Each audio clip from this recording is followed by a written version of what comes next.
see in the background at the hatchway to their Soyuz spacecraft. The 10 crew members that was then at that time Expedition 69 gathered for final pictures before the 3 departing crew members floated inside the Soyuz spacecraft and hatches were closed. This hatch closed on the station side of the docking interface between the Soyuz and the International Space Station, followed a few minutes later by the closing of the hatch on the Soyuz side. There were leak checks conducted. The 3 crew members donned their Sokol launch and entry suits, conducted leak checks on those suits, and they were all set to depart the International Space Station. Communications and systems checks were also conducted with the Soyuz crew on board the MS-23 spacecraft before the undocking occurred.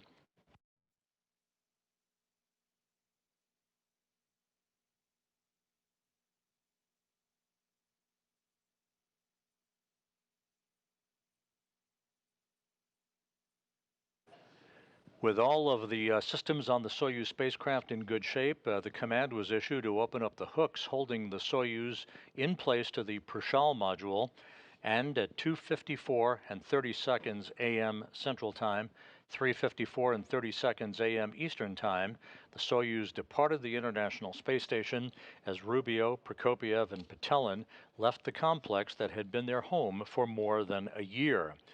Within minutes after the undocking, 2 separation burns were conducted by the Soyuz engines to create an opening rate between the Soyuz and the International Space Station, allowing the Soyuz to move to a distance of some 24 miles away from the station where it currently resides, waiting for the final deorbit burn that is scheduled coming up at 5:24 and 9 seconds a.m. Central Time, 6:24 and 9 seconds a.m. Eastern Time.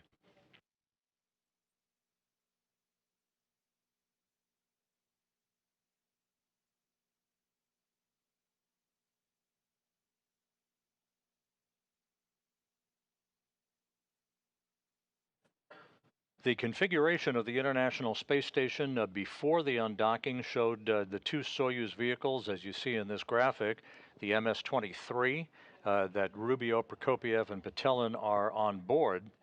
The MS-24 spacecraft that was parked alongside of MS-23 was the vehicle in which Oleg Kononenko, Nikolai Chub, and NASA's Laurel O'Hara launched on back on September 15th. Once the MS-23 undocked a few hours ago, it left just the Soyuz MS-24 that was docked to the Rosviet module on the Earth-facing side of the Russian segment of the International Space Station. And at the time of undocking, Expedition 69 formally came to an end, and Expedition 70 began under the command of Andy Mogensen that you see in the front row in this crew portrait, along with NASA's Jasmine Mugbeli. From left to right, Nikolai Chub, Konstantin Borisov, Andy Mogensen, the new commander of the International Space Station, Oleg Kononenko, Jasmine Mugbeli, Satoshi Furukawa of the Japan Aerospace Exploration Agency, and NASA's Laurel O'Hara. So Expedition 70 now underway on board the International Space Station. The crew members on the station conducting some experiments and some housekeeping in the wake of the departure of Rubio, Prokopiev, and Petelin.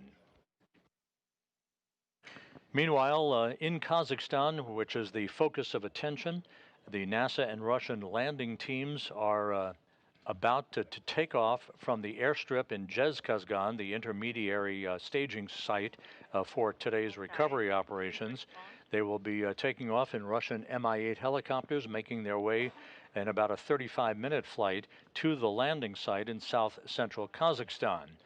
They are also accompanied by all-terrain vehicles and an Antonov 26 fixed-wing aircraft that is serving today, as it always does for the Soyuz landings, as an airborne data and communications relay center, relaying data and voice from the crew once it approaches the landing site back to the Russian flight control team in Korolyov.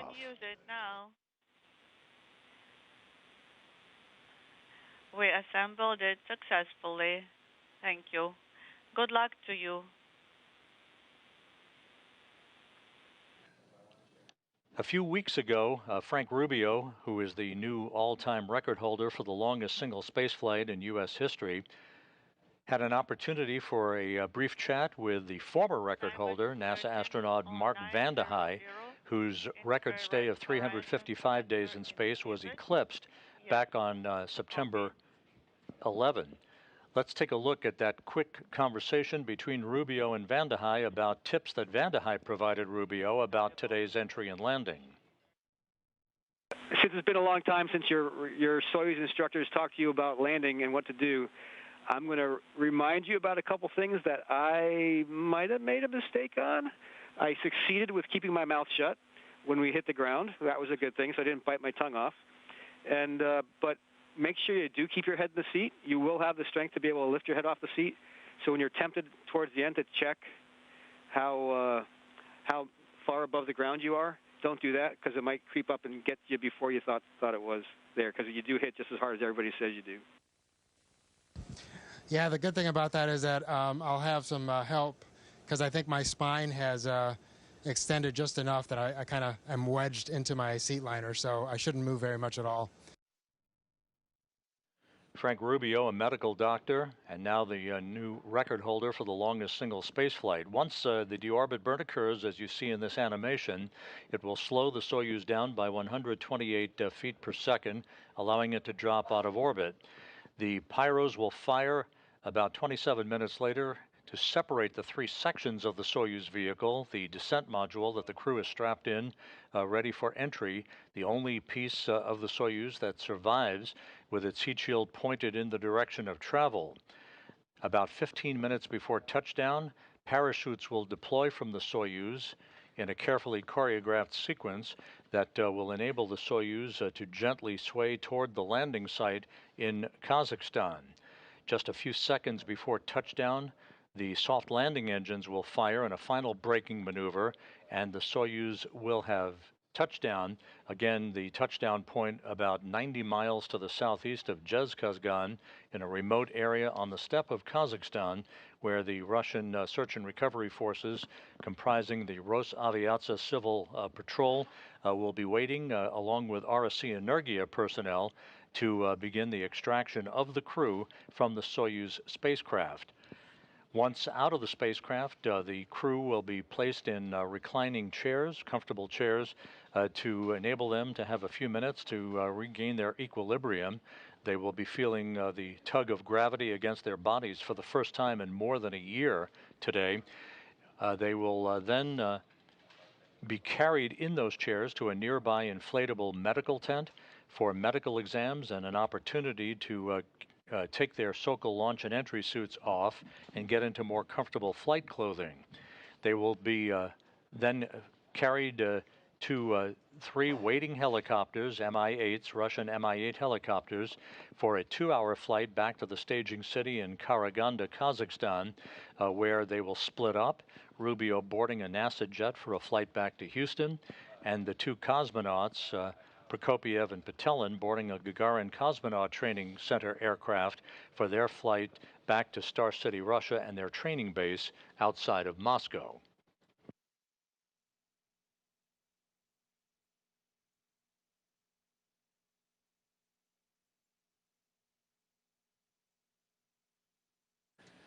The latest weather reports from the landing site not quite as optimistic as they were earlier in the day. The temperature is hovering around the 70-degree mark Fahrenheit, but we're now looking at broken clouds at around 6,000 feet. There have been some rain showers in the area. We are hopeful, of course, of getting video of the Soyuz descending under the chute, but that will depend on the visibility and how close to the bullseye target the Soyuz actually arrives at, as to whether or not we're going to get any meaningful video of its descent under its parachute. Some of the milestones in terms of the times coming up as we approach the 10-minute mark before the deorbit burn is initiated. The deorbit burn again will begin at 5:24 and 9 seconds a.m. Central Time.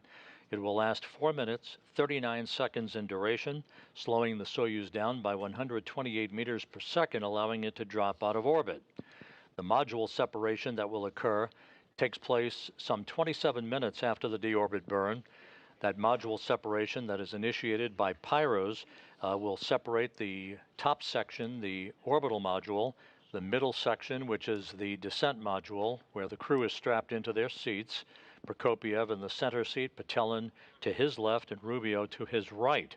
The lower section, the instrumentation and propulsion module, will be separated and discarded as well. The descent module, again, the only portion of the Soyuz that survives the rigors of entry. Those rigors will first be felt at about 5:54 and 51 seconds a.m. Central Time as the three crew members reach the first traces of Earth's atmosphere. They will feel the first effects of Earth's gravity in more than a year at that point, as they then, just a few minutes later, enter into the plasma regime of peak heating, where temperatures around the spacecraft will rise to about 2,500 degrees Fahrenheit. That will last for about 5 minutes or so until they emerge from that section of the entry timeline. Maximum G loads on the crew will build up to about 4 to 5 Gs against their bodies before the command is sent to open up the parachutes at an altitude of 6.7 miles. That will occur at 6:03 and 13 seconds Central Time, 7:03 a.m. Eastern Time. This parachute deployment sequence is triggered by a pressure sensor at an altitude of 41,000 feet. At this point, the parachute cover is jettisoned by pyros and springs that pull out 2 extraction chutes, which in turn pulls out the drogue chute. That in turn pulls out the main chute. This all takes about 20 seconds to occur. Then, at some 21,000 feet in altitude, another pressure sensor starts a timer that triggers the remaining events in the landing sequence. At 18,000 feet, commands will be issued to jettison the heat shield. That's about 3 minutes after parachute deploy. Those commands also inhibit the entry thrusters and opens valves to vent all of the hydrogen peroxide fuel for the entry thrusters and oxygen in the life support system tank. If we have video at that time, you'll see a white vapor. That is normal. That white vapor is a combination of hydrogen peroxide and oxygen venting into the air. The purpose of this is to safe the vehicle for landing so that the search and recovery forces that will be landing sequentially in their Russian Mi-8 helicopters after touchdown don't encounter any hazardous gases as they try to expedite the extraction of the crew from the Soyuz descent module. Maneuver and turning off the fans of the HISA, cooling and drying equipment.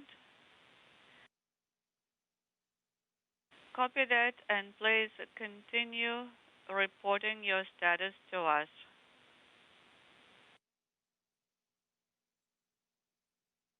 And the HISA. This is Mission Control Houston, now just 7 minutes away from the deorbit burn, the initiation of the firing of the Soyuz engine that will last for 4 minutes and 39 seconds, slowing the Soyuz down by 128 meters per second. You'll hear call-outs from Soyuz commander Sergei Prokopiev. The Russian flight controllers of the Russian Mission Control Center in Korolyov will be calling the crew on Prokopiev's call sign, which is Altai. That's the call sign that you'll be hearing for the Soyuz spacecraft as the calls are made to the crew during the final phase of today's landing operations. And on both inputs, you have to make the appropriate selection of the sensor and select lane E. On displays, control, monitoring, and maneuver.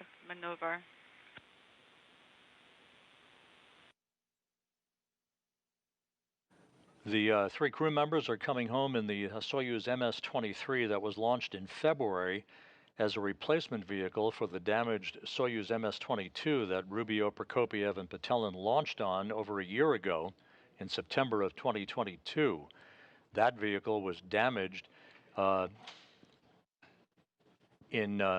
December 14th when it incurred a leak in its coolant system through its radiator. The coolant was depleted, thus rendering that Soyuz MS-22 unusable for the return of the crew. The Soyuz MS-23 was launched in February unpiloted, made an automated docking to the Prishal module on the Earth-facing side of the Russian segment of the International Space Station. The MS-22 was then undocked without a crew on board and returned to Earth for a landing in Kazakhstan in the same vicinity that these 3 crew members will be returning for a touchdown a little less than 1 hour from now.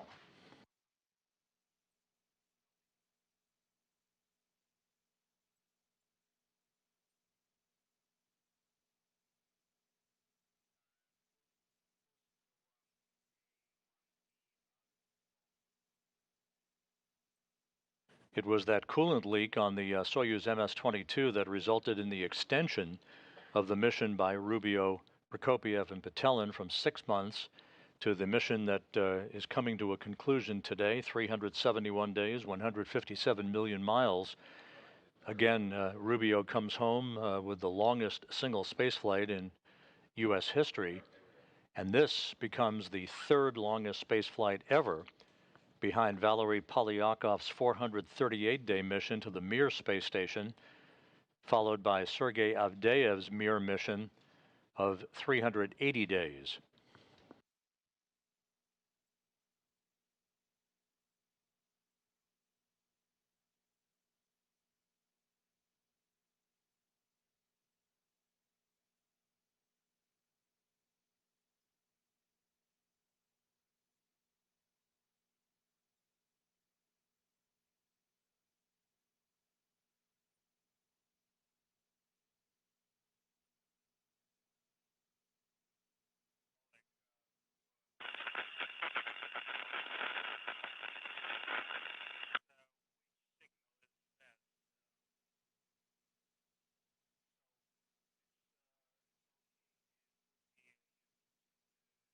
Less than 3 minutes now until the initiation of the deorbit burn.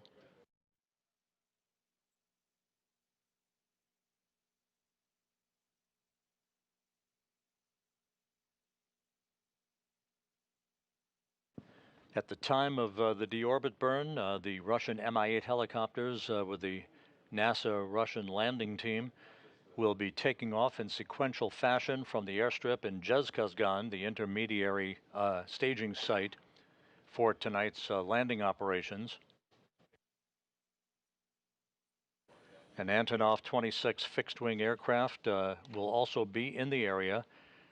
This airborne fleet will be conducting a racetrack pattern, flying around the landing zone, awaiting the arrival of the Soyuz vehicle. And immediately after touchdown, those helicopters will begin landing in sequential fashion to enable the recovery teams that are comprised of Rosaviatsa, the Civil Air Patrol Agency, as well as RSC Energia, to approach the spacecraft, make sure there are no toxic gases emanating from the Soyuz vehicle so that they can begin the process of opening up the hatch and extracting the crew.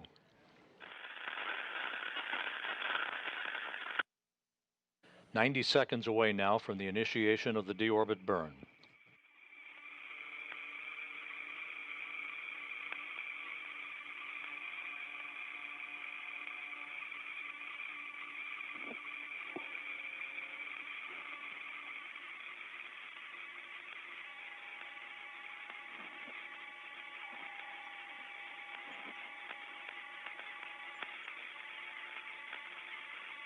Минута до включения двигателя. 1 minute to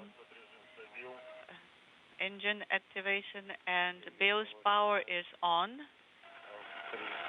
Copy.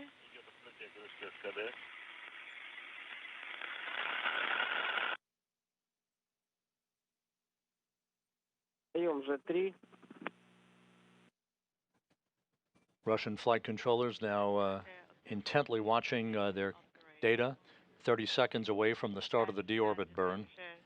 Command.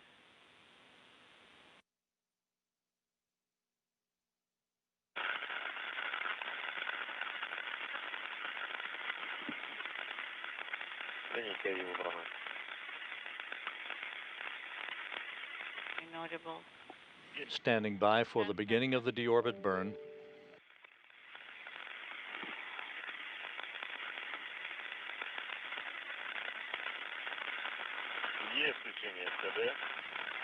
Thruster activated at 13:24. And the confirmation has been received that the deorbit burn is underway.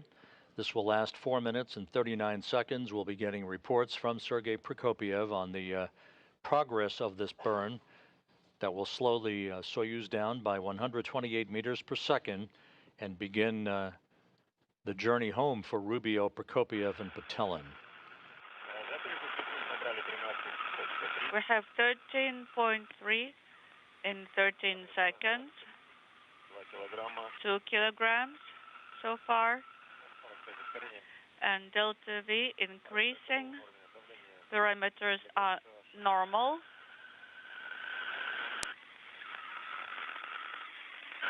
Good reports so far on the progress of the burn.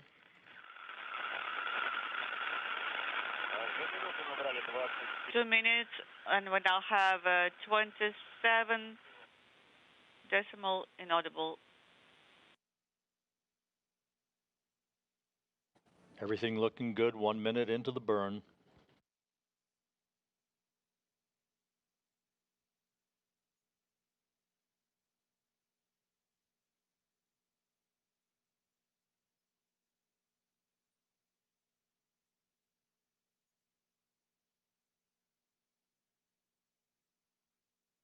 Three minutes left in the deorbit burn. Everything proceeding as planned.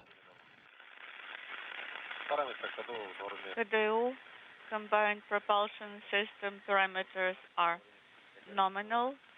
Pressure in the oxidizer line inaudible.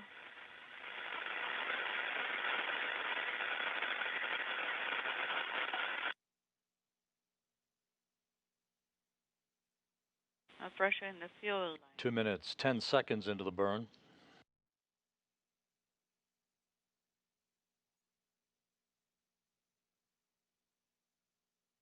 Change in velocity and all of the engine pressures looking good.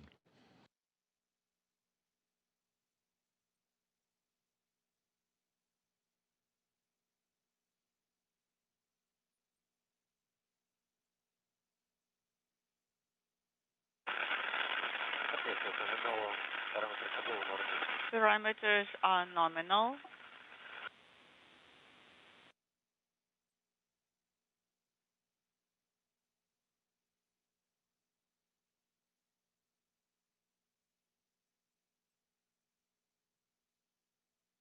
Three minutes into the burn, about another minute and a half.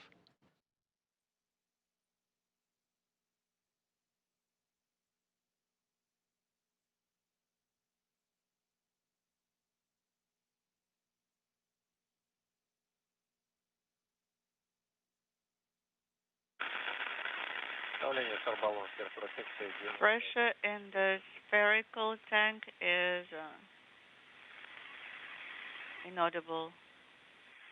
3.5 minutes into the burn, just about 1 minute left. 95 meters in 30 seconds, and the KDU combined propulsion system parameters are nominal.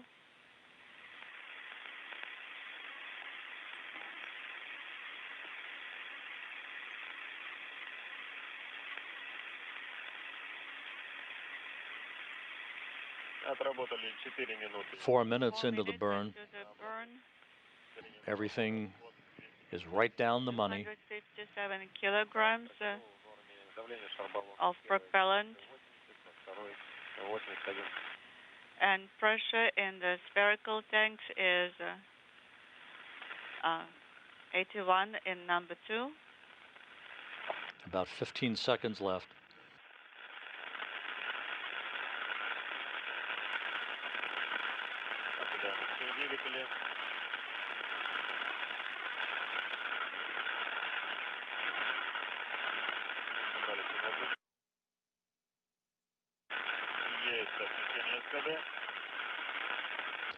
And the deorbit burn is complete and perfectly normal. We have 4 minutes, 39-second braking maneuver. The Soyuz now is on its way home with Frank Rubio, Sergei Prokopyev, and Dmitry Petelin on board. Their journey coming to an end. Touchdown scheduled about 48 minutes from now.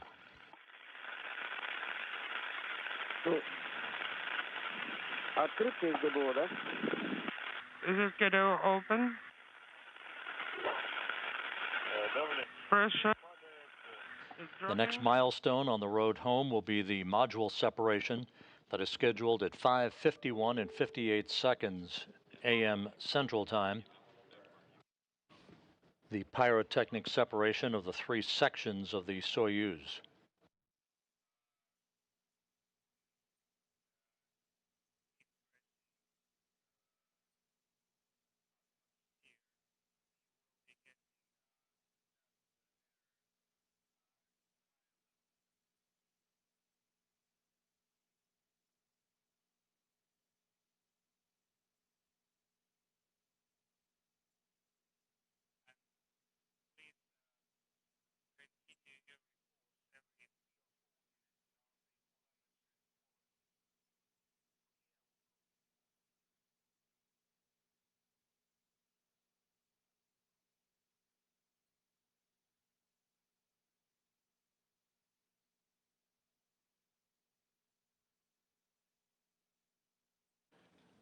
Just to recap, the Soyuz MS-23 on its way home following the deorbit burn that was just completed successfully. Perfect timing, good pressure, good deceleration of the Soyuz, enabling it to begin to slide back out of orbit into the Earth's atmosphere. This coming in the wake of the undocking of the Soyuz from the Prishal module earlier this morning at 2:54 a.m. Central Time, 3:54 a.m. Eastern Time.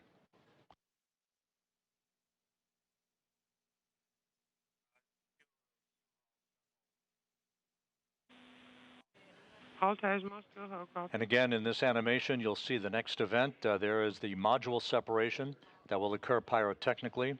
The descent module, where the crew is located, will enter the Earth's atmosphere. Temperatures around the spacecraft will build to about 2,500 degrees Fahrenheit, heading toward the landing site in Kazakhstan. A series of events will deploy a drogue chute and then a main parachute about 15 minutes before touchdown. The chute deployment sequence will occur, setting the stage for the firing of the soft landing engine just about 1 or 2 seconds before touchdown. That is planned to be about 90 miles to the southeast of the town of Zhezkazgan. The Russian Mi-8 helicopters are airborne now, heading for the landing site, which is about a 35-minute flight. They will arrive in a circular racetrack pattern around the landing site that you see there, the bullseye mark, moving from southwest to northeast, passing just south of Baikonur, the cosmodrome where the Soyuz launches take place. Most recently, Laurel O'Hara launching with Oleg Kononenko and Nikolai Chub on the Soyuz MS-24 spacecraft. They're now part, of course, of Expedition 70.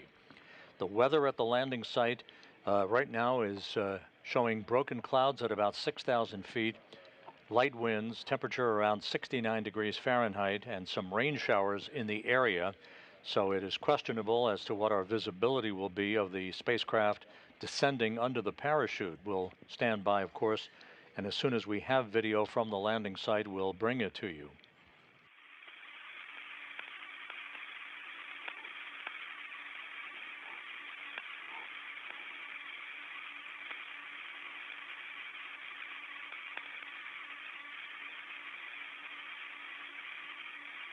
We're about 44 minutes away from touchdown.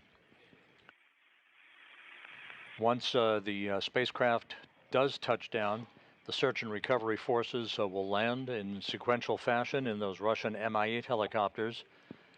The most critical personnel, the RSC Energia personnel, and the search and recovery forces will make their way to the spacecraft and begin the process of opening up the hatch and extracting the crew one by one, placing them in nearby chairs alongside their vehicle. They'll have a few minutes to gain some equilibrium, feeling the effects of gravity for the first time in more than a year, before they're carried in those chairs into a nearby inflatable medical tent so that their SOCA launch and entry suits can be removed. They'll receive initial medical exams and be put in more comfortable flight clothing for the subsequent 2-hour helicopter flight back to the staging city of Karaganda. Copy. I'll give you the time in a second.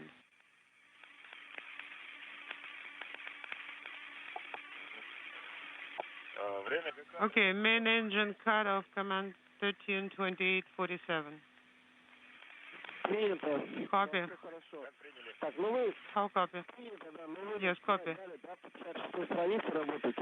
Our specialists are working. One thing that we'll note here, in about 8 minutes, as the Soyuz moves to a distance of about 87 miles away from the International Space Station on its descent towards the beginning of the traceable senses of Earth's atmosphere, that will end our guaranteed voice communication with the Soyuz through a relay to the International Space Station itself. That VHF relay still in place and being heard, of course, by the Russian flight controllers at the Russian Mission Control Center outside of Moscow. So starting at about 5:42, the communications from the Soyuz will be a bit choppy. We may lose comm for a while, especially as the Soyuz descends into the peak heating regime for about 5 minutes. That peak heating regime will begin at about 5:56 a.m. Central Time. Often communications is lost for several minutes until the Soyuz emerges from that plasma regime that builds up that ionization around the spacecraft itself. At that point, the Soyuz will begin to approach the area where voice communication will be established with the Antonov fixed-wing aircraft that is flying in the vicinity of the landing site to relay data from the spacecraft as well as voice back to the Russian flight control team in Korolyov.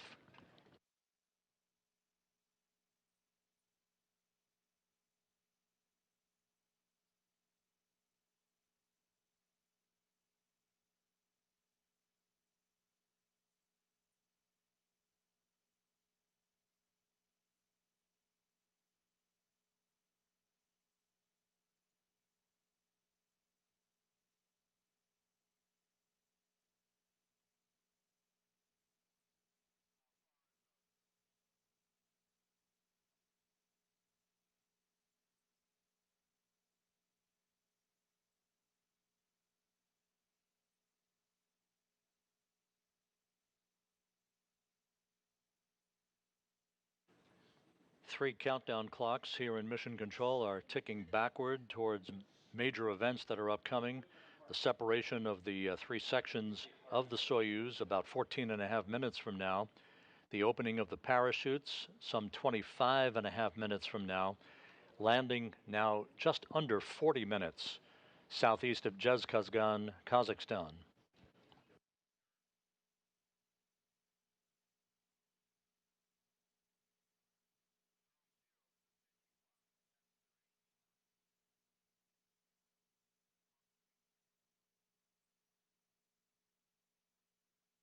In addition, right after the completion of the deorbit burn, the orbital module, the top section of the Soyuz spacecraft, the 3-section Soyuz spacecraft, it was depressurized about 10 seconds after the conclusion of the deorbit burn, setting the stage for the module separation that's coming up.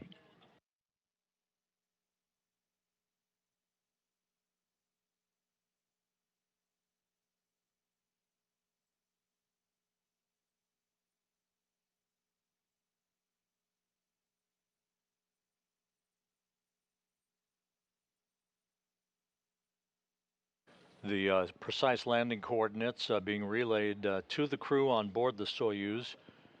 The current projection by the ballistics officers for the RSC Energia team at the Russian Mission Control Center shows the landing site at 47.20 degrees north, 69.39 degrees east.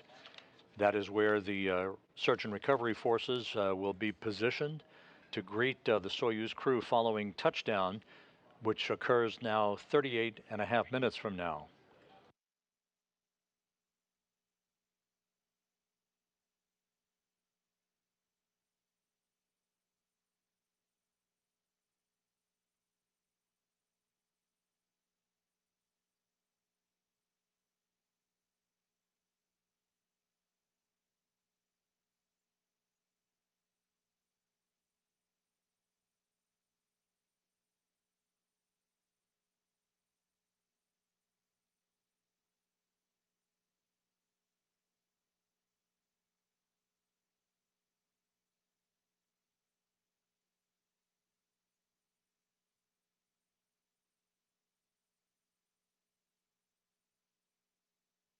"12 minutes until module separation, the next major milestone en route home for Frank Rubio, Sergei Prokopyev, and Dmitry Petelin.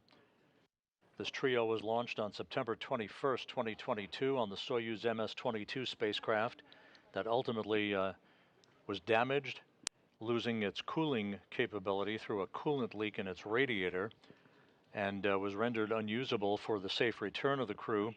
The replacement craft that is coming home today, the Soyuz MS-23, was launched in February, unpiloted, and the Soyuz MS-22 was undocked and deorbited for a landing in Kazakhstan unpiloted. The coolant leak resulted in the extension of the mission by Rubio, Prokopyev, and Petelin that is coming to a close today after 371 days, the third longest spaceflight in human spaceflight history.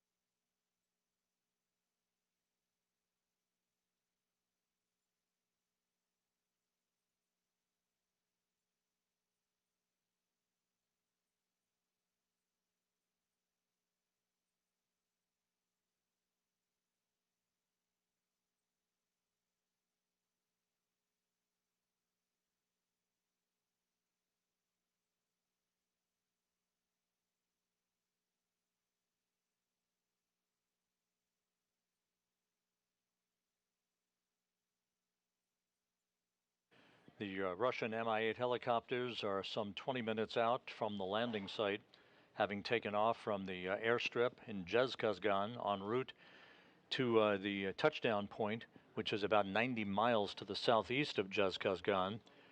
Those helicopters left Karaganda earlier this morning, several hours ago, flew 2 hours to Zhezkazgan to refuel, and now are en route to the landing site to begin the recovery of the 3 crew members.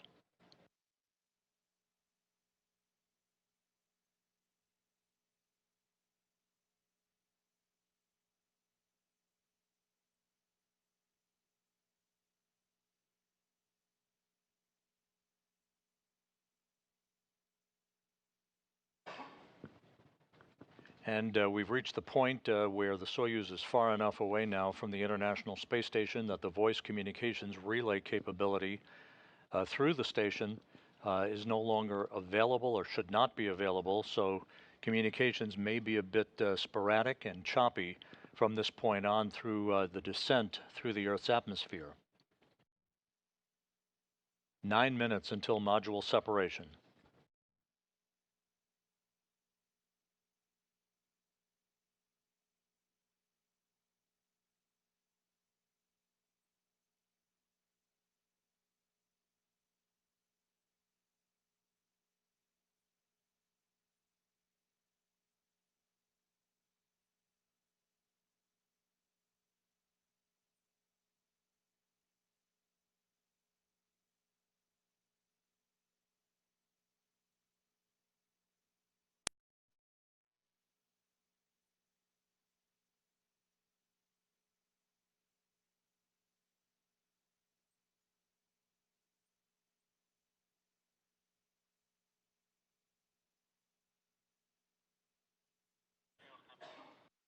All of the events leading up to this point in today's return of Rubio, Prokopiev, and Patelin have gone by the book. The undocking that occurred earlier today at 2:54 a.m. Central Time, 3:54 a.m. Eastern. Two separation burns of the Soyuz engine enabled the Soyuz to back away from the station and accelerate its departure rate from the complex for the deorbit burn that occurred a short time ago. That was a 4-minute, 39-second retrograde maneuver, slowing the Soyuz down by 128 feet per second, enabling it to begin its descent back to Earth. We're less than 7.5 minutes away now from the next milestone. That will be the pyrotechnic separation of the three sections of the Soyuz, discarding the orbital module and the instrumentation and propulsion module, leaving just the descent module with the three crew members strapped inside. Sergei Prokopiev, the Soyuz commander, in the center seat, flanked to his left by Dmitry Patelin, and to his right by Frank Rubio.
Again, voice communications not possible again through the relay from the International Space Station from the Soyuz spacecraft at this moment. The Soyuz now too far away from the station to provide that relay. This is normal. Everything is proceeding on track, coming up on the 5-minute mark until module separation.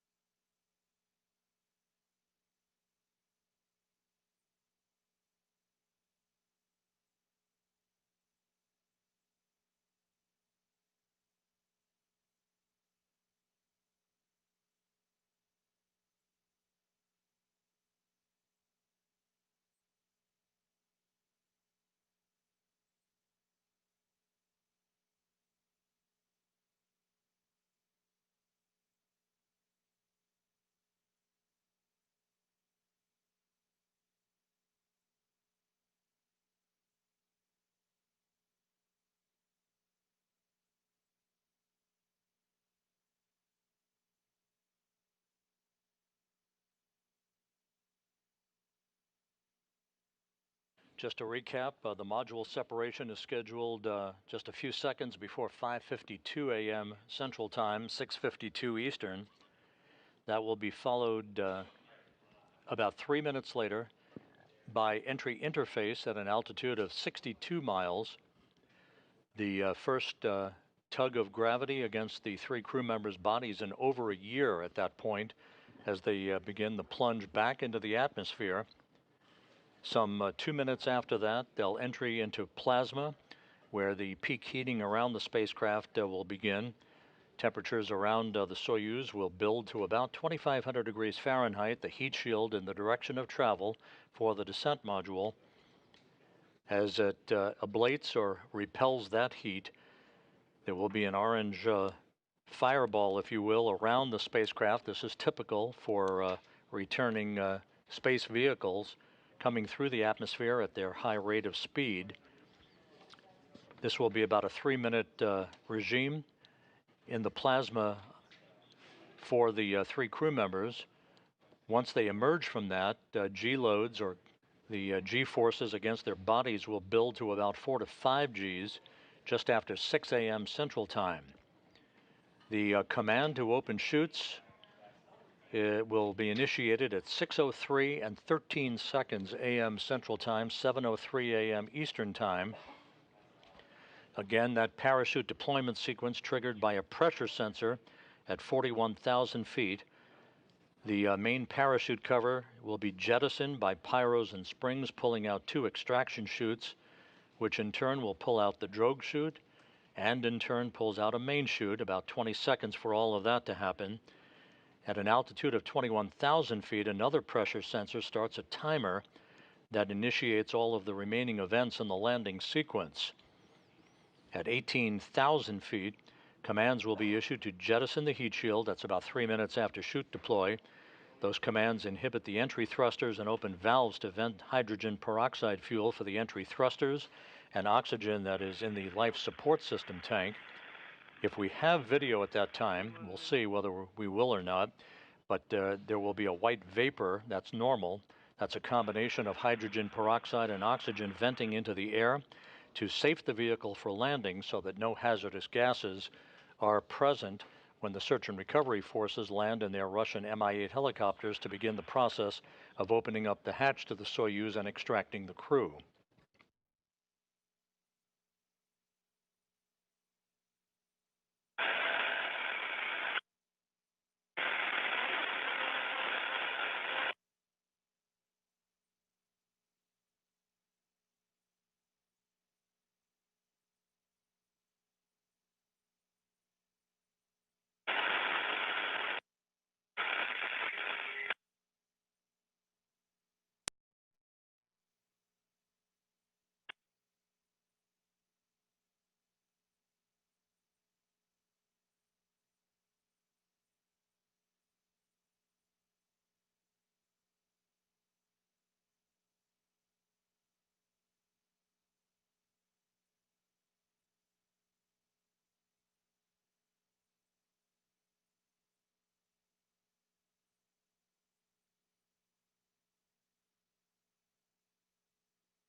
We should be about 30 seconds or so away from module separation. We'll be standing by for that confirmation.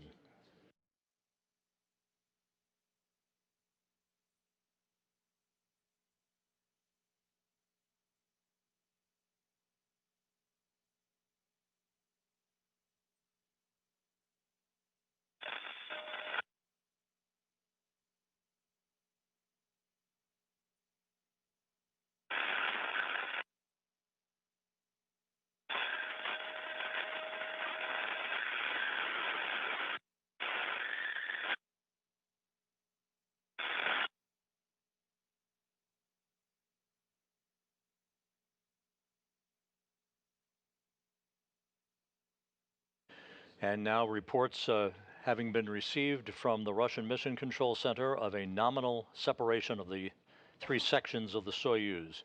Module separation is now complete. That all went by the book. The next milestone about 3 minutes from now, and that will be the Soyuz hitting the top of the Earth's atmosphere.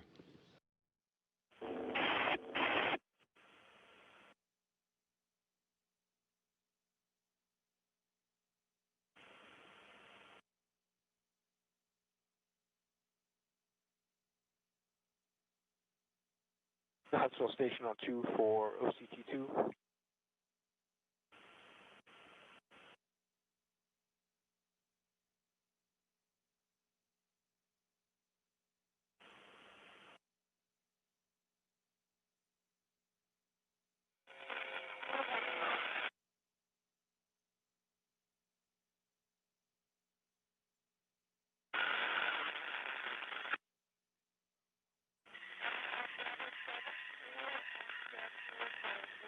The Russian Mi-8 helicopters, part of the Rosaviatsa search and recovery forces, are nearing the landing site southeast of Zhezkazgan to move into a racetrack pattern, an oval-shaped pattern around the landing zone, awaiting the arrival of the Soyuz spacecraft, with touchdown scheduled about 23.5 minutes from now.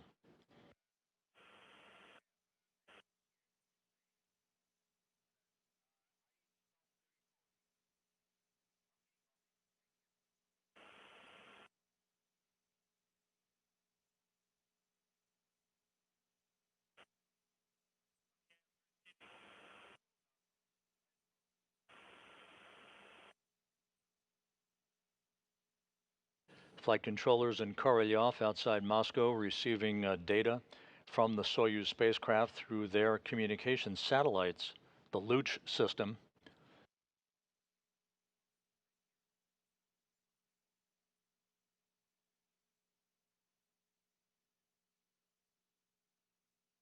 The Soyuz now has entered the Earth's atmosphere. The 3 crew members feeling the first effects of gravity on their bodies in 371 days.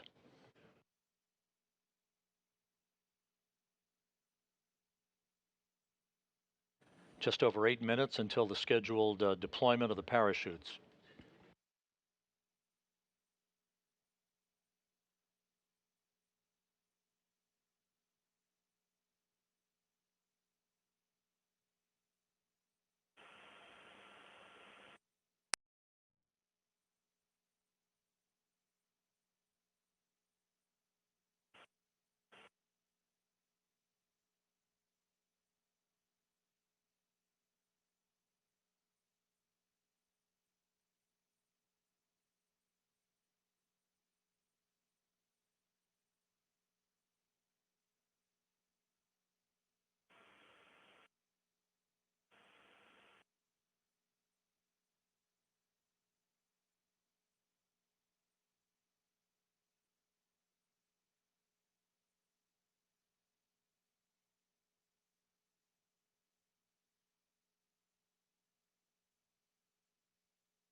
Soyuz currently descending through the Earth's atmosphere, 6.5 minutes to go until the commands will be sent to begin the parachute deployment sequence.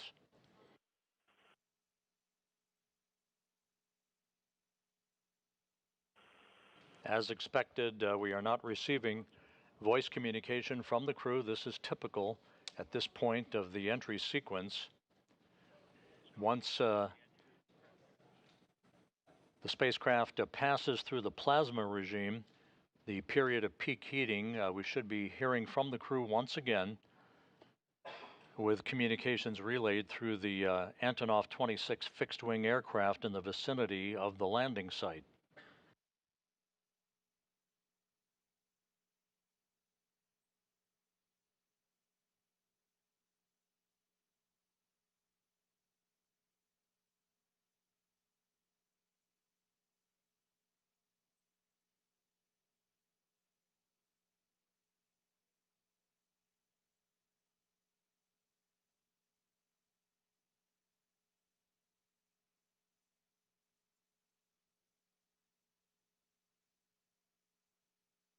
You're looking at a view from balcony camera in the Russian Mission Control Center outside of Moscow, their International Space Station Flight Control Room. All is quiet here at Mission Control in Houston as flight controllers belonging to the Orbit 1 team continue to watch over the International Space Station and follow developments on the Soyuz's descent for its touchdown in south-central Kazakhstan. Landing is scheduled just over 19 minutes from now.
As we approach the top of the hour, we'll be standing by for confirmation of a shoot deploy that is scheduled just over 3.5 minutes from now.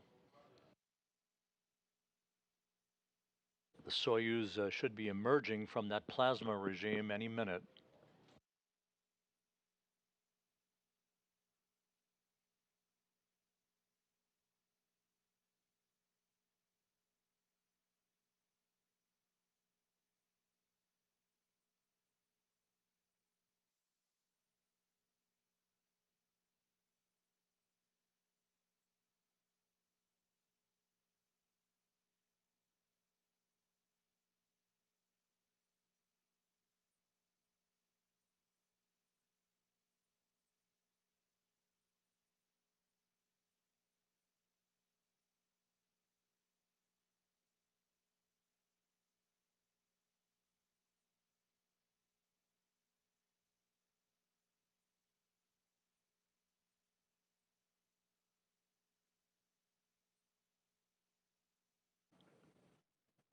Standing by for the emergence of the Soyuz from that plasma regime.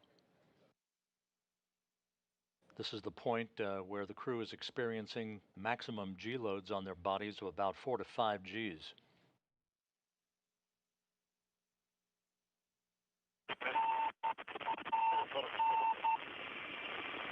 And there is that familiar beacon signal coming from the Soyuz MS-23. A report on maximum G. We have 4.4 maximum G load. Copy. Интеграл плюс 18. Integral Индекс кривой. plus 1.8. The index is along the curve. Режим АУС. Mode is automatic descent. Sergei Prokopiev, the Soyuz commander, reporting that everything is in great shape on board the Soyuz. The crew experiencing those maximum G loads, but they are through the plasma regime as we stand by just over a minute from now for shoot deploy. Notable and G load is decreasing. Good communication now being received from the Soyuz MS-23. Integer, please report if you read me. Yes.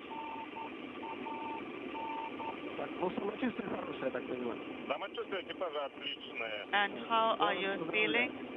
We are feeling great. Thank you. End of control. Integer is plus 1.8.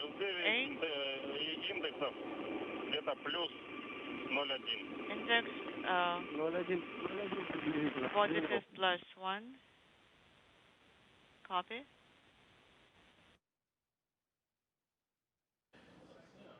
Sergei Prokopiev reporting that the crew is feeling well. Great news as the Soyuz MS-23 approaches its landing site in Kazakhstan.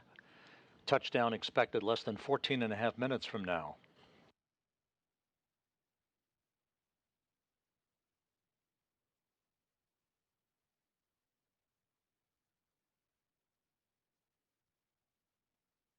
We should be getting confirmation momentarily on the opening of the chutes.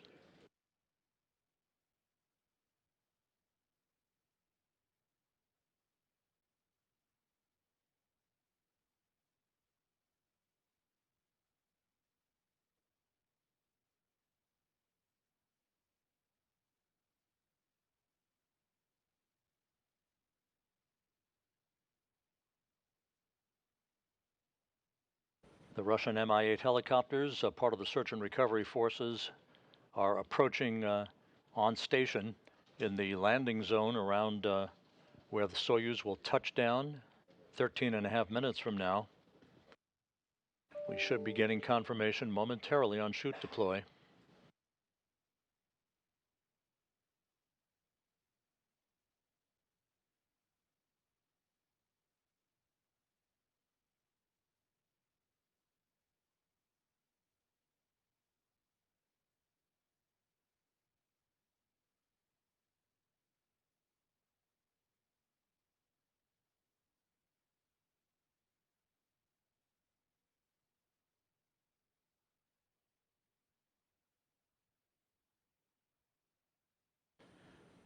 12.5 minutes until touchdown.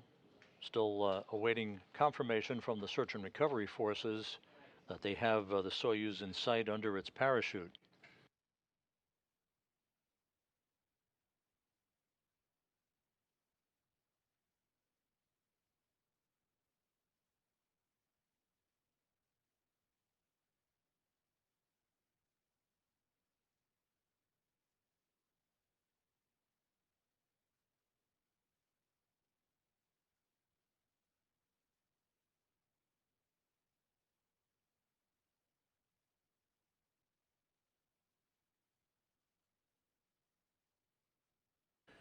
We now have confirmation that the Soyuz parachute has been deployed.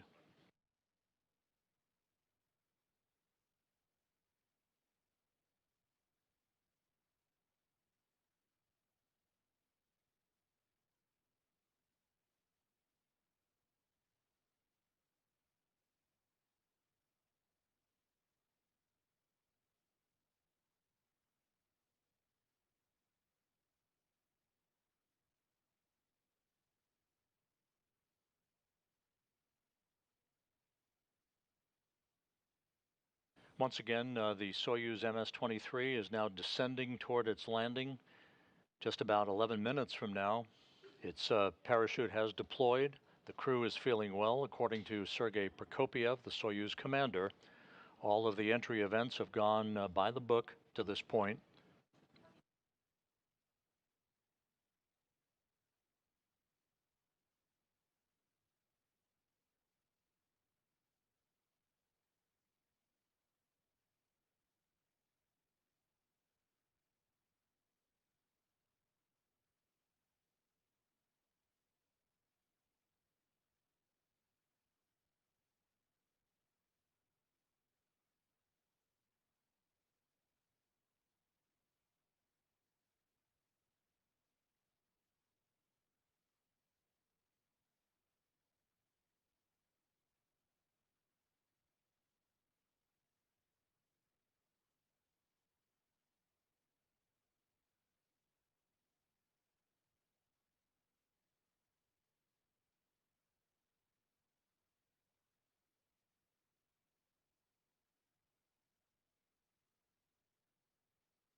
The skies are quite overcast at the landing site. Temperatures around 69 degrees. We're still waiting for video from the landing site. But the Soyuz has deployed its parachute, and everything is continuing to go as planned for an on-time touchdown just about 9 minutes and 40 seconds from now.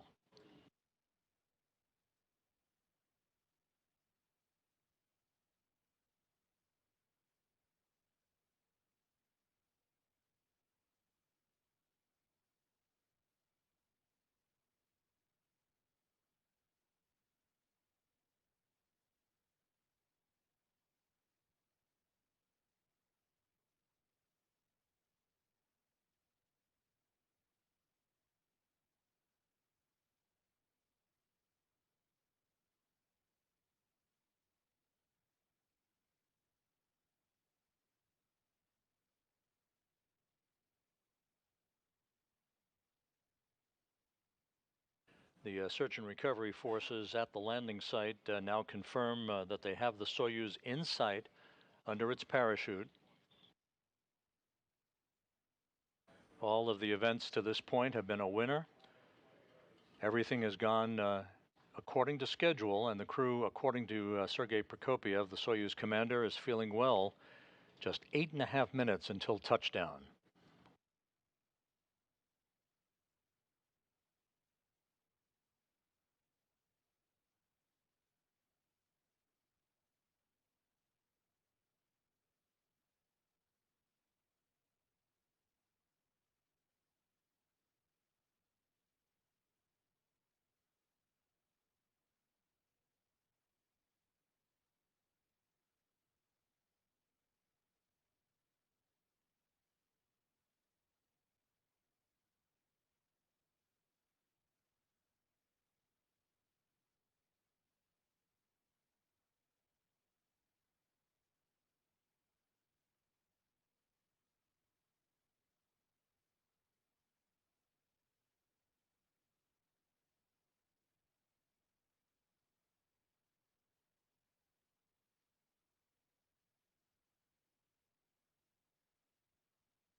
Now about 7 minutes until touchdown. Everything continuing on course. The chutes have been deployed for the Soyuz MS-23. It is gently descending under its large orange and white parachute. Search and recovery forces have the vehicle in sight. The Russian Mi-8 helicopters are circling the landing zone waiting for touchdown, at which point they will descend and land in sequential fashion to begin the process of arriving at the capsule and extracting the crew.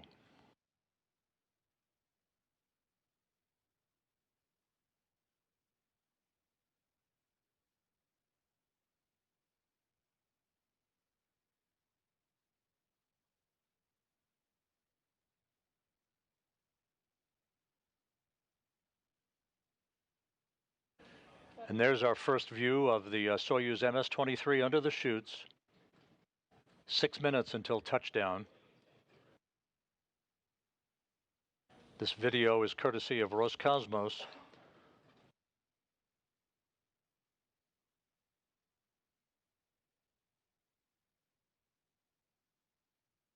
Soyuz descending at its normal rate of descent. Search and recovery forces are reporting back that everything is looking good from their perspective.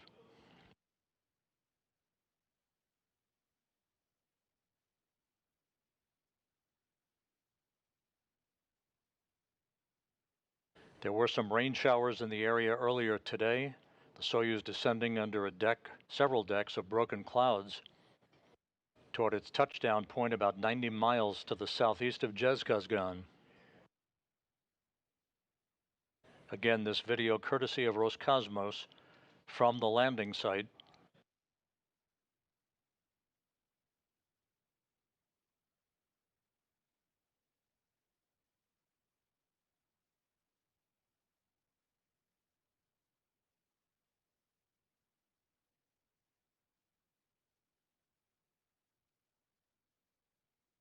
Inaudible. Less than 5 minutes to go until touchdown. The extended mission of Frank Rubio, Sergei Prokopiev, and Dmitry Petelin is now in the home stretch.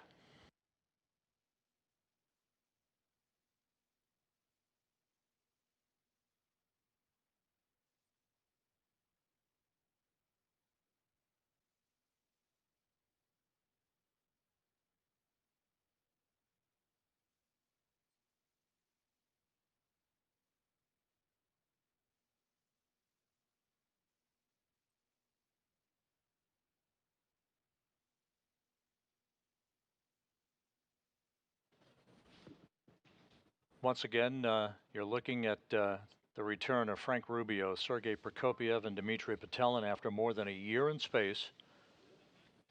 Less than 4 minutes from touchdown on the desolate steppe of Kazakhstan.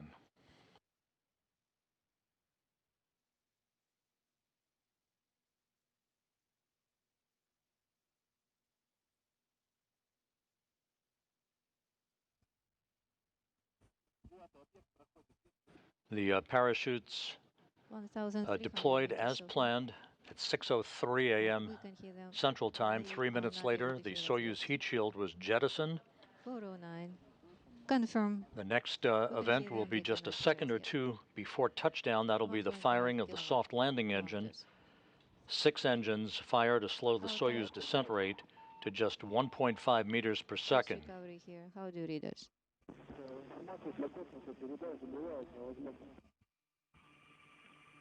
Inaudible. We observe you. We have a visual. How do you read us here?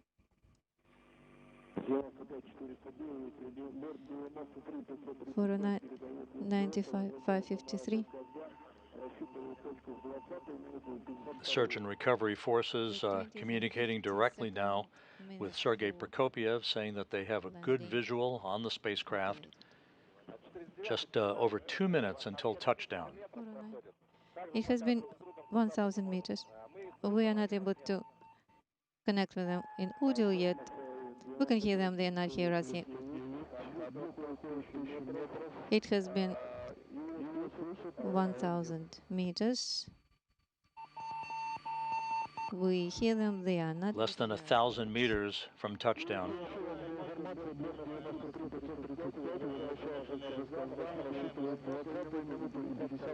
So we are looking for the 20th and 52nd minute. Plus 9 atmospheric bias, plus 18 index point 1. The crew is feeling well. Sergei Prokopiev continuing to provide reports back to the search and recovery forces, indicating that the crew is doing well. Just over a minute until touchdown. The crew is doing well. Let them know. Cosmos 9549. For your information, the object has passed 500 meters and feeling well. 690 is altitude. The search and recovery helicopters are circling the landing zone.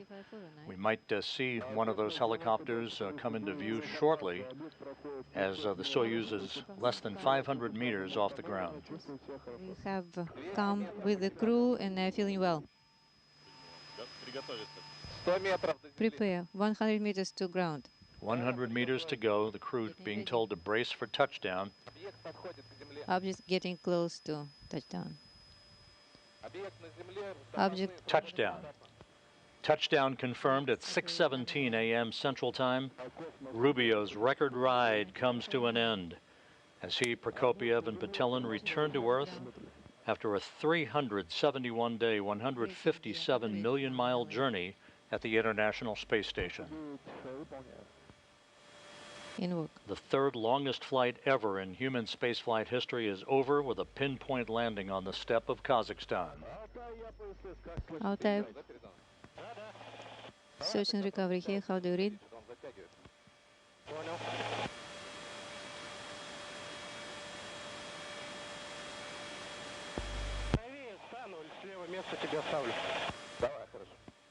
Okay, all good.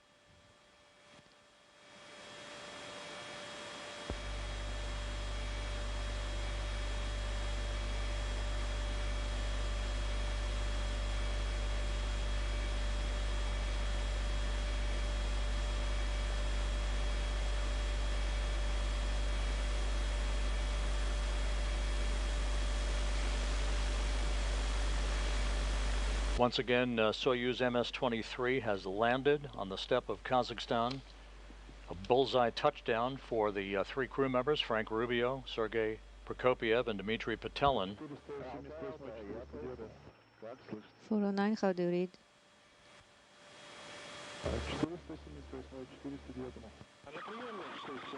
Two 409. Landing occurring as planned at 6:17 a.m. Central Time, 7:17 a.m. Eastern Time, 5:17 p.m. at the landing site that you're seeing right now in our live view. I believe so. Let it get a bit About an hour and 53 minutes before sunset.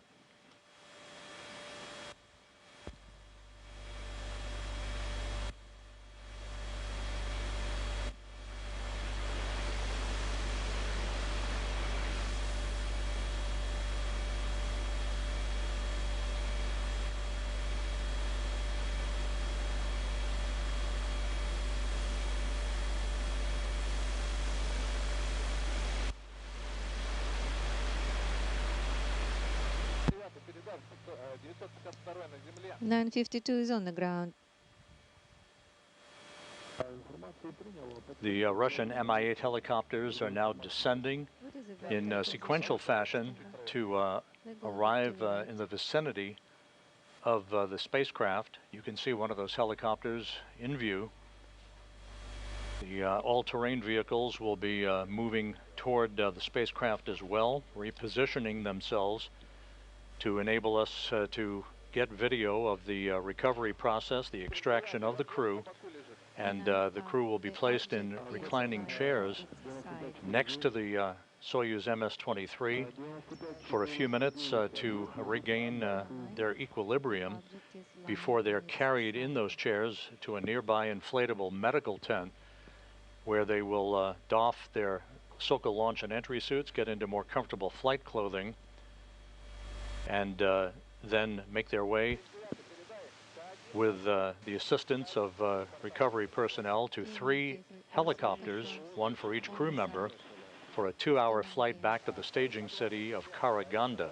K1, K2. At that point, Rubio and his 2 crewmates will split up. Rubio will board a NASA jet to fly back to Houston. Prokopiev and Patelin will board a Gagarin Cosmonaut Training Center aircraft to fly back to their training base at Star City, Russia, outside of Moscow. Multiple.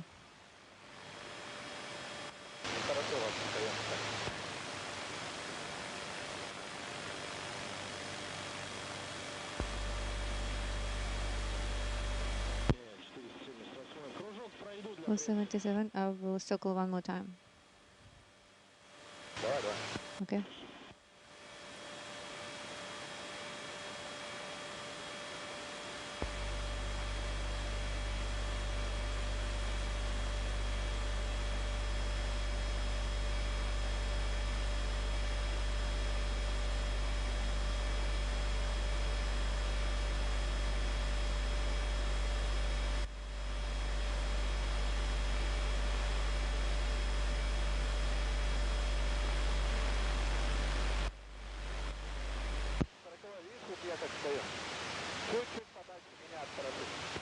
Go a little bit further, 49.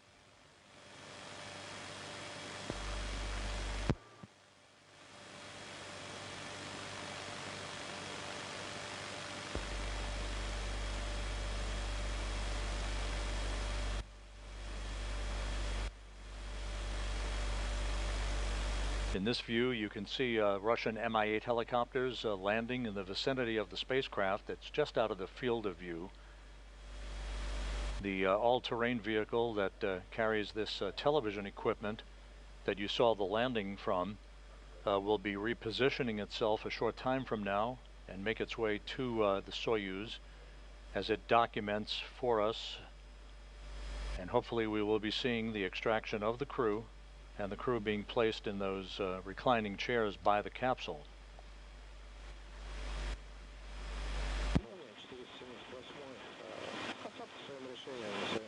$178 out landing in its place.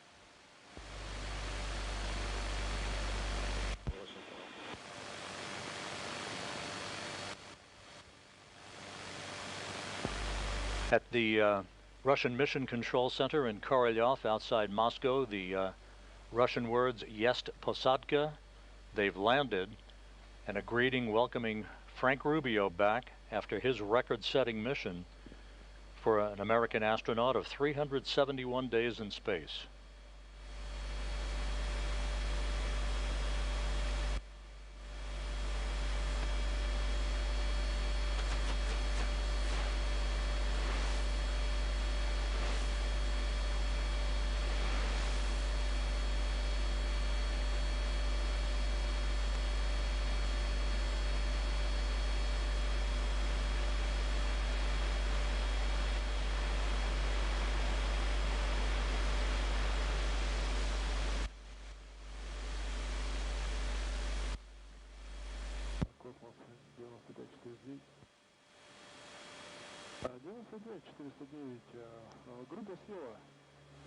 Four 09, checking coordinates.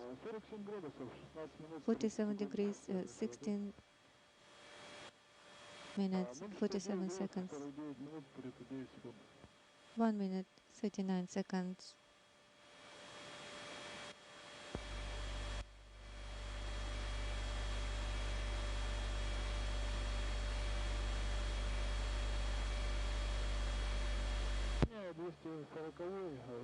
Just 240. I'm following 49.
This is Mission Control Houston. Once again, you're looking at video from the landing site in Kazakhstan, where the Soyuz MS-23 touched down just 9 minutes ago. The Russian Mi-8 helicopters have landed in the vicinity of the spacecraft. They will soon approach the spacecraft to begin the process of opening up the hatch and extracting the crew. Touchdown occurred right on time at 6:17 a.m. Central Time, 7:17 a.m. Eastern Time. 24 bias.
$95 for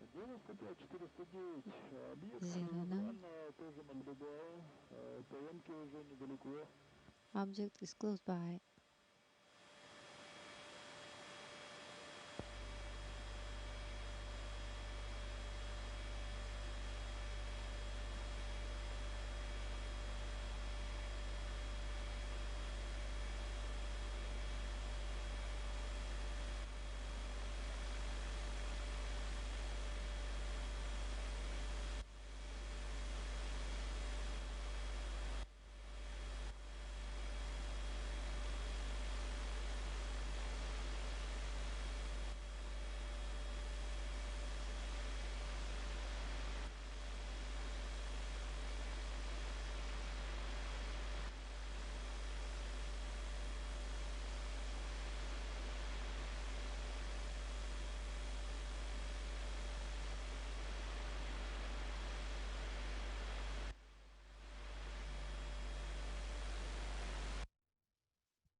This is Mission Control Houston. Once again, the greeting on the front screen of the Russian Mission Control Center, welcoming home Sergei Prokopiev, Dmitry Petelin, and Frank Rubio after their 371-day mission. Touchdown occurred about 13 minutes ago at 6:17 a.m. Central Time, 7:17 a.m. Eastern Time. It was a pinpoint return for the crew. landing just as planned, about 90 miles southeast of the town of Zhezkazgan.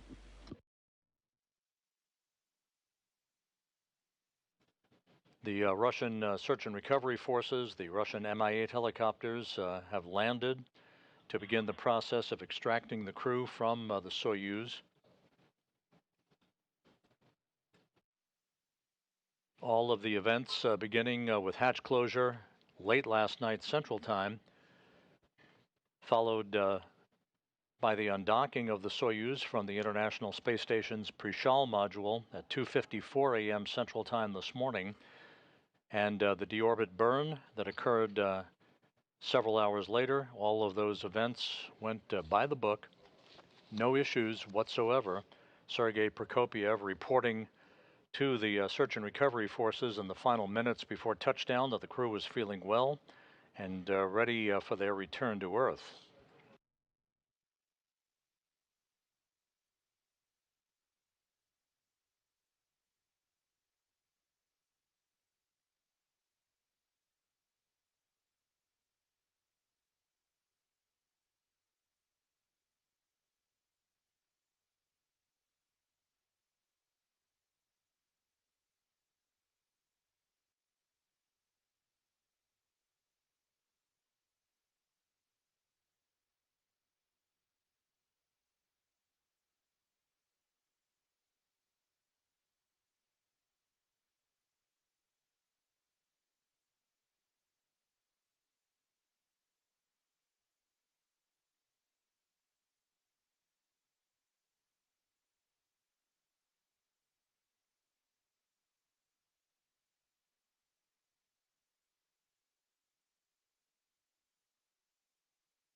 This is Mission Control in Houston.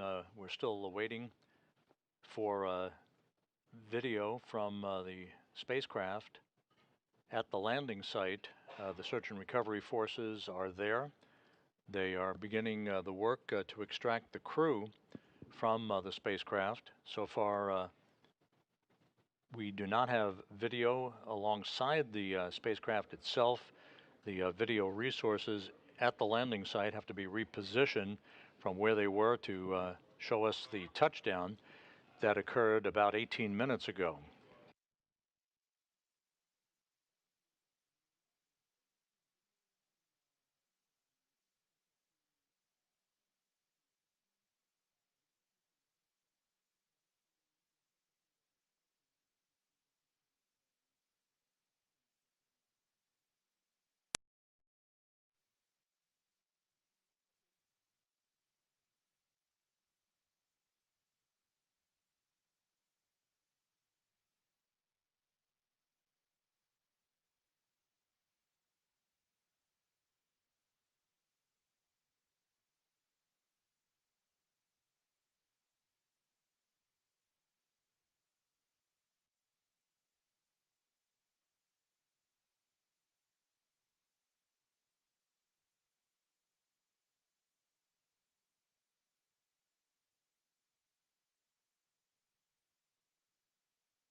Once again, this video courtesy of Roscosmos.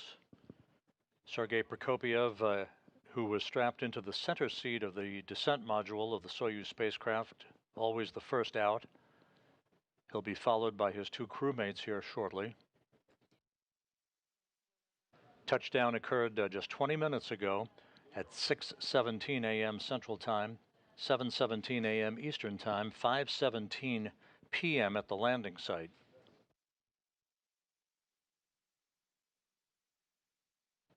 The crew home after 371 days in space, the third longest space flight in history, and of course for Frank Rubio, the longest single space flight by an American astronaut.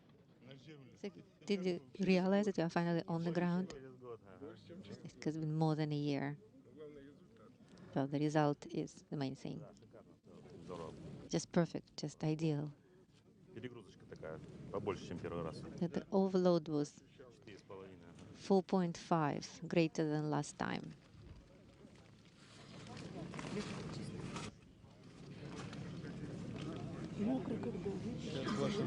So wet. I'll take care of you. All good. I'll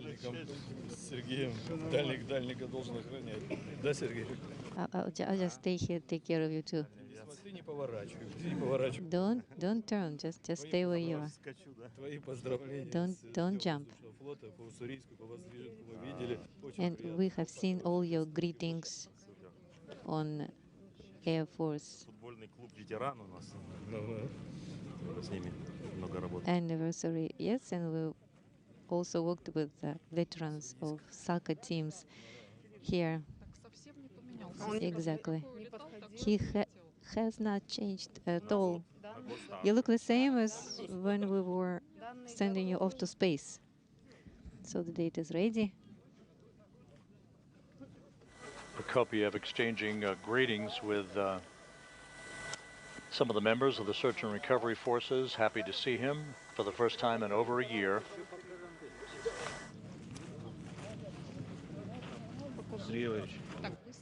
And from the view we just had, it appeared as if the Soyuz was pulled over onto its side, Congratulations. as opposed to being upright.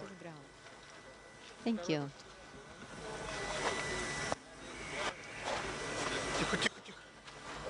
Easy, easy.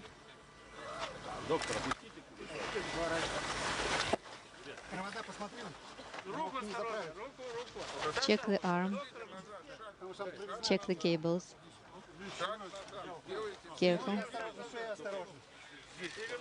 Easy. Frank Rubio, the U.S. record holder for the longest single space flight in history, back on Earth. Here you are. Don't fall. Very nice to see you.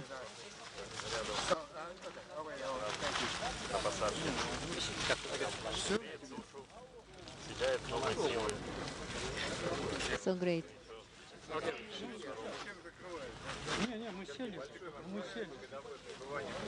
We're all here.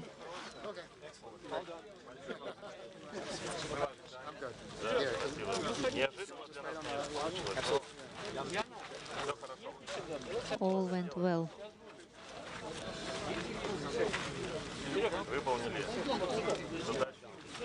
All the tasks completed. So we performed all the program and performed additional tasks. Field test? What about the field test?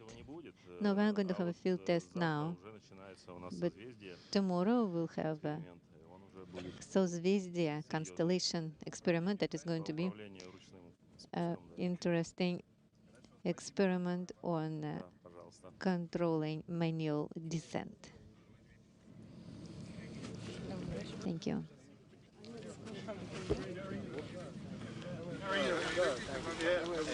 Stand by. Pulse ox here. Finishes that up.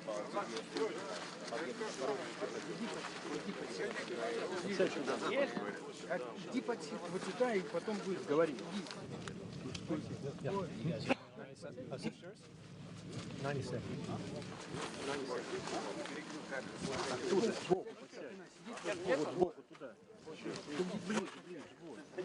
Your foot this way.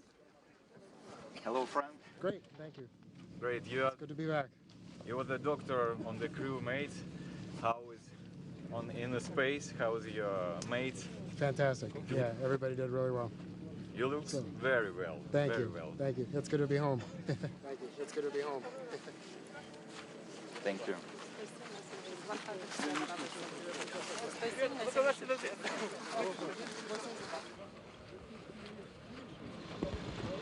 Once again, the view from the landing site, right by the Soyuz MS-23. Frank Rubio on the left, Sergei Prokopiev on the right.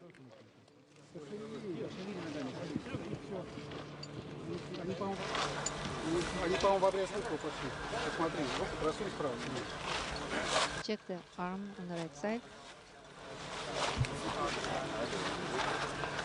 And Dmitry Petelin now being removed from the Soyuz spacecraft.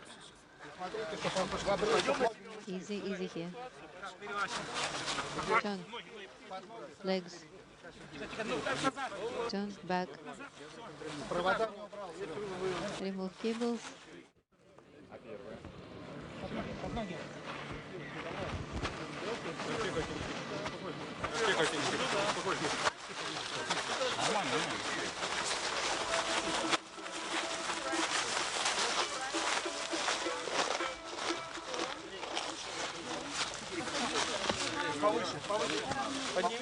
Little higher. Move him a bit higher.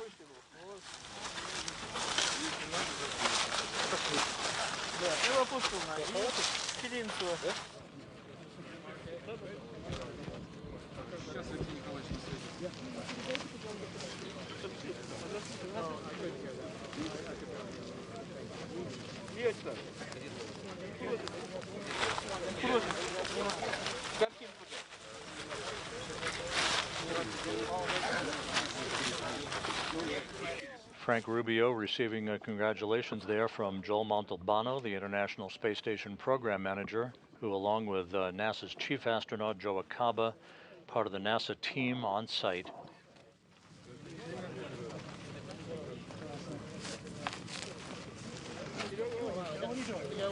Come on, Joe.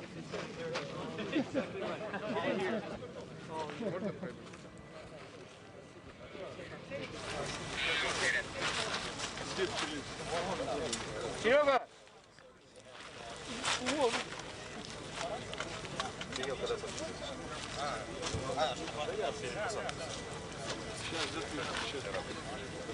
Чего не идет? Sergey?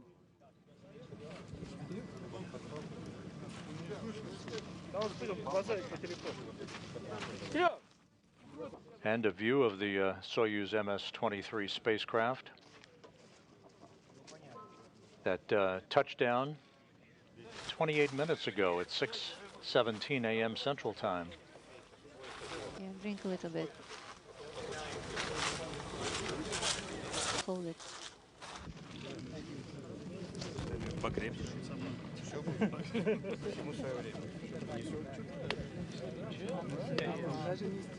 Everything is in due time.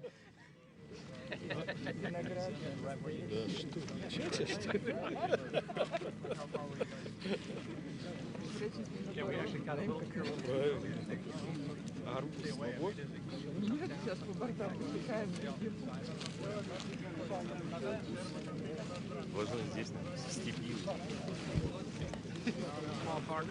We're here in the steppe of Kazakhstan.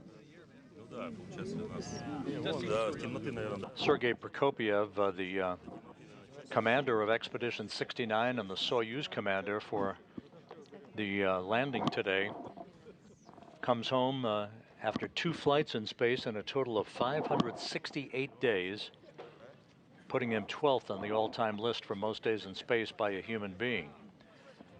And there are technicians who are gathering up the parachute that deployed about 15 minutes before touchdown.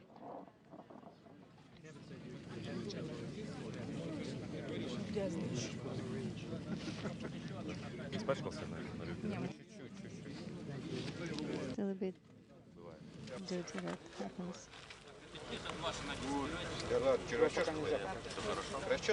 All good. Do you want me to comb your hair? Меня слышно? Слышно, Миша? Да, слышно. Ну, я отрываю и говорю, идет к нему. Я в прошлый раз когда начал колбасить? Полачивается.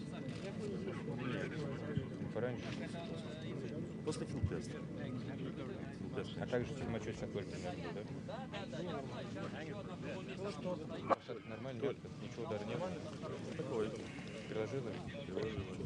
So you had that. It was a bump. So you did feel it. This is Mission Control Houston, continuing to receive video from the landing site in south-central Kazakhstan. On the right, Sergei Prokopiev, the Soyuz commander and the commander of Expedition 69, which came to an end with the undocking of the Soyuz MS-23 this morning at 2:54 a.m. Central Time, 3:54 a.m. Eastern Time. Expedition 70 began.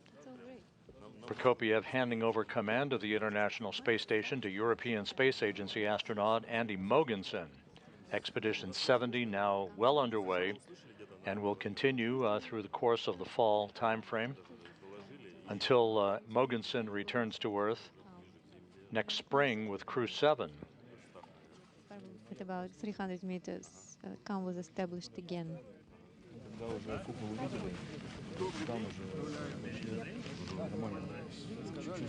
At that time, we also acquired visual. All normal, all good. Did you see us at the main chute? Yes, at about 800 we saw you already. You were not responding well, but we were able to see you already. All great, all normal. Good numbers. 140 to 90.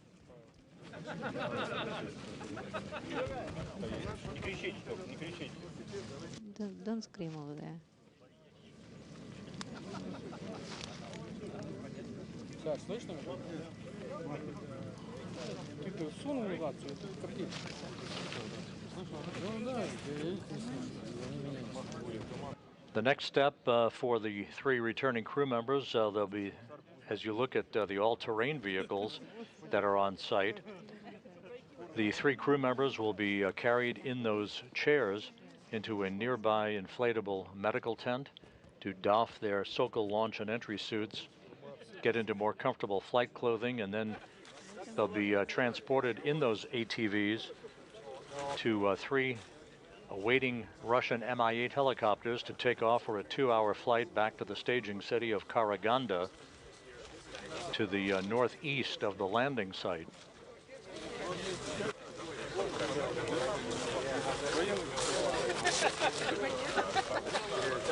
Soyuz didn't get any bigger. Oh, really? Соленые огурцы выбирай. And maybe you want some pickles. Oh yeah. Maybe some succulent pork. That would be nice. Well, not right now, in about a week. Мы тебе позвоним, дадим в палаточке потом. С женой свяжешься, да? So then at the tent, you will talk to your wife, okay? The landing occurred about an hour and 53 minutes before sunset at the landing site. You can see the sun beginning to fade on the horizon. On the left in the left side of your screen is Dr. Joe Schmidt, who is Rubio's attending flight surgeon, and on the right is the NASA nurse Yana Shelopova. And then once we got all backed up, I couldn't reach him. So, I'm not sure. I'd rather not be. I mean, it doesn't feel terrible. Он арбузный шут. Okay, they're bringing the watermelon for you. Ну, несите. Чищенный арбуз. Make sure you clean it from the seeds. Okay, good. Как раз с собой. Oh, рада watermelon. Good evening. I am the commander of the search and recovery helicopter. So my apologies if you had to wait a little bit. But from all of us, we would like to give you this, the fruit of the earth. Oh, I can smell it now. Thank you. Sergey. And Dmitry Patelin, who was board engineer number 1. He and Prokopiev conducted 6 spacewalks during their time on board the International Space Station. As they should have. What did you bring from space? Хорошее настроение. Good mood.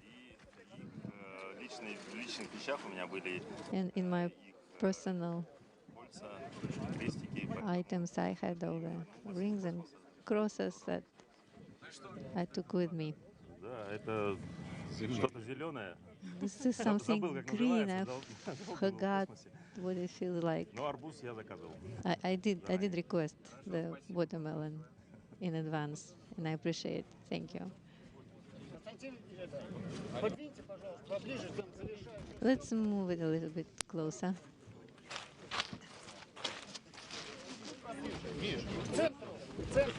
Closer to the center.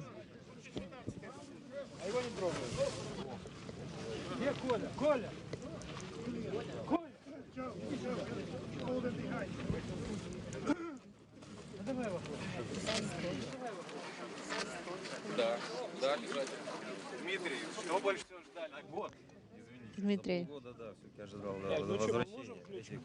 you've been there for a year. Yes, I was expecting to be here half a year before, and we've been waiting impatiently to get back. And it was my first landing. I didn't know what to expect exactly. Today I felt it to the fullest, the loads and gravity. What did you bring to your daughters from space?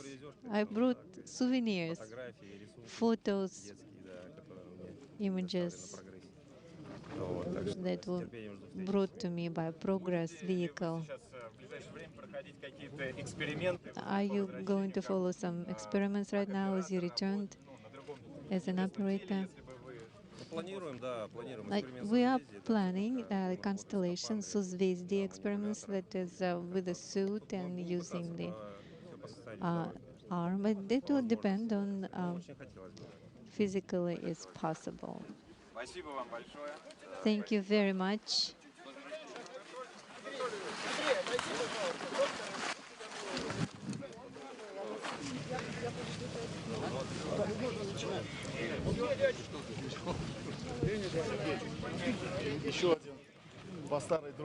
The crew members being presented with fruit at the landing site. For you. And Matryoshka dolls. We can open it.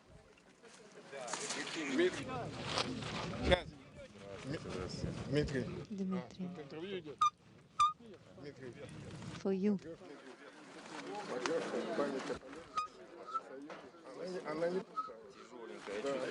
That is a heavy one. A heavy wooden doll, Matryoshka. Thank you, and greetings to Kustanai friends. Now pilots.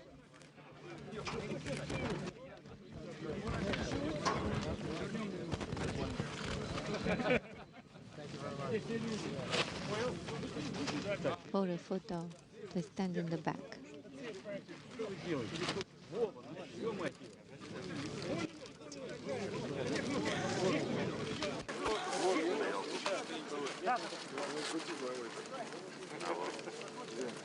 Those Matryoshka dolls bearing the images of each of the 3 crew members being presented to them by members of the search and recovery forces. I'm taking pictures of everybody. Oh, perfect.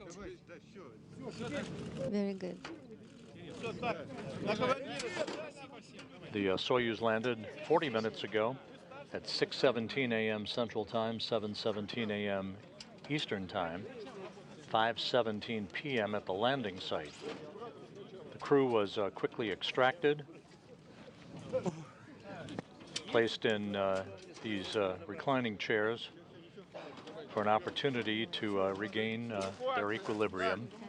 They'll be carried in those chairs a short time from now into a nearby inflatable medical tent where they will doff their Sokol launch and entry suits, get into more comfortable flight clothing, receive medical exams, and then be flown on 3 individual helicopters 2 hours to the staging city in Karaganda, Kazakhstan, where they'll split up.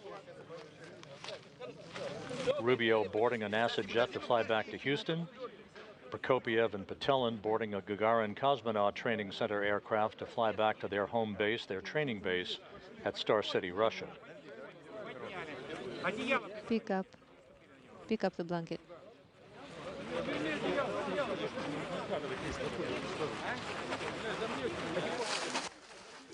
Prokopiev, thumbs up, being moved toward that medical tent.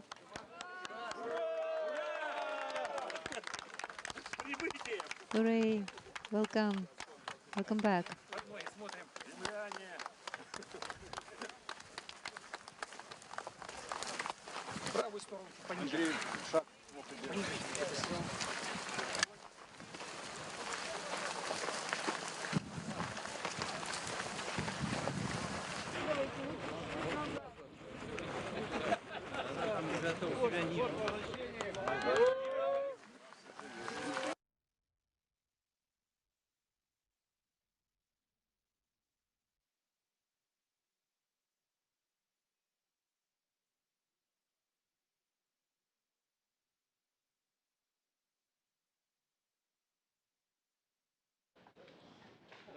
So with that, the 3 crew members being brought into the medical tent at the landing site following their pinpoint touchdown to complete a 371-day, 157-million-mile mission, the longest space flight by an American astronaut, Frank Rubio, the 3rd longest space flight in history.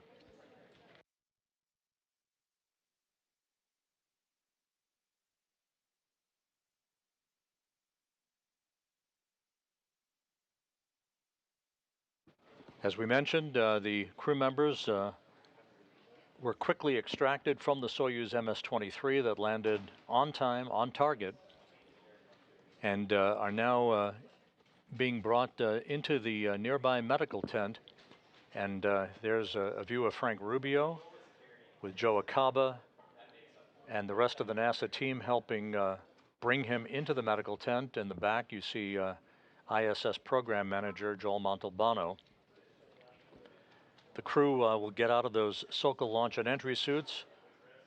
They'll put on comfortable flight clothing and prepare for their helicopter flight back to Karaganda, Kazakhstan, and eventually their trip back to their respective hometowns. Rubio coming to Houston, Prokopiev and Patelin coming to Star City, Russia. So with that, the crew is now back in the medical tent.